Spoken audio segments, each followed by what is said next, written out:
All right, good morning, guys. It is Sunday morning, and I'm on my way to donate plasma at BioLife. And before I did that, I decided to stop at Dunkin' Donuts because I don't normally eat breakfast, but I feel a little depleted, and I need to have something in my system before I do that. So I stopped off here, and I'm one of these people who's always trying to be very friendly and on the surface interested in the person behind the counter because I figured they have a tough job, and it probably helps them to have people that are friendly and just, slightly interested in what, how they feel or what they're doing. This drives my wife nuts, by the way. She can't stand this, but she's learned to live with it to some degree. And anyway, so I was real friendly to the lady behind the counter, and I could tell she was kind of having a hard morning, and she kind of perked up a little bit. And she gave me a donut. I got 2 donuts. One of them was for free. It was very nice. Simple little token here.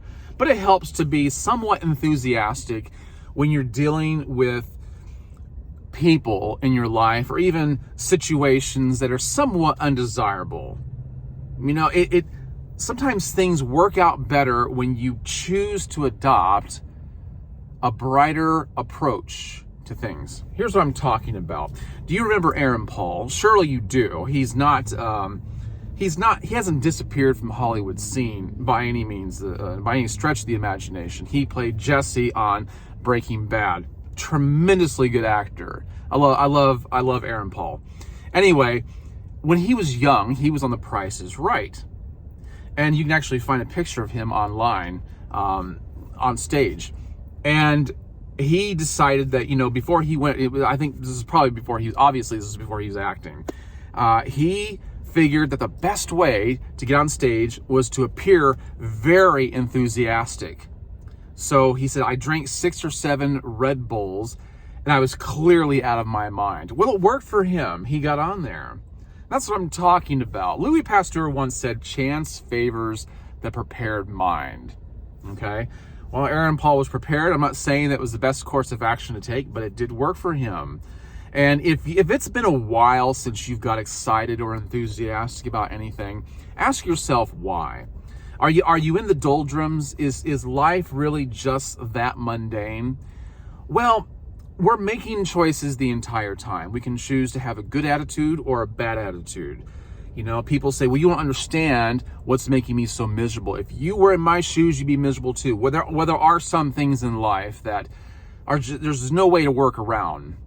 And I don't really want to get into those things. And I don't know who's listening to this, and I don't want to upset anybody. But there are things in life so tragic that it's really hard to not be miserable, and you have to work through those things. But if we're talking about day in, day out, everyday life, if you're walking around miserable and you've lost your enthusiasm and your fervor for really pretty much anything and everything, you might want to do an attitude check and choose to adopt a brighter disposition. And you say, well, I don't know if I can do that. Well, fake it then. Fake it, because you need, like Aaron Paul did, he found a way to kick it into high drive. Okay?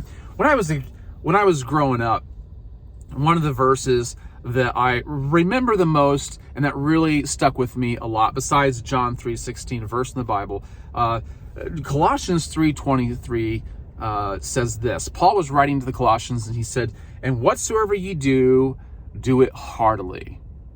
Do it heartily, as to the Lord and not unto men. In other words, you're not just serving yourself here. You're serving God. Some people would say providence, a higher power. But we're not just serving ourselves. We're not just living for ourselves. And here's the kicker. If you're just living for yourself and you're just concerned about how you're feeling all the time, if that's what's driving your happiness is your feelings, you're just serving yourself, and serving yourself will make you miserable.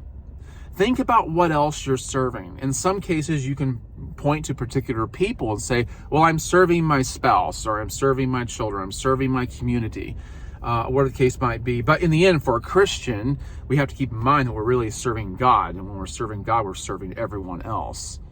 And you may not believe what I believe, and that's okay. That's okay. I mean, I would be somewhat concerned about that, obviously, because I believe it. But my point here is not to convert you. My point here is just to simply to encourage you to reevaluate where you are and how you think and what your disposition is. If you're miserable, start adopting a more hearty attitude toward things and see what a difference that makes. Remember what I said? Louis Pasteur said, chance favors the prepared mind. What if we changed that and said, God favors the prepared mind? Well, even if you didn't want to change it, why would chance favor the prepared mind or the enthusiastic mind? Because it wants to know who really wants in. Yeah. Who really has a drive or a desire. That's how they know who they're going to reward. All right, guys, keep that in mind.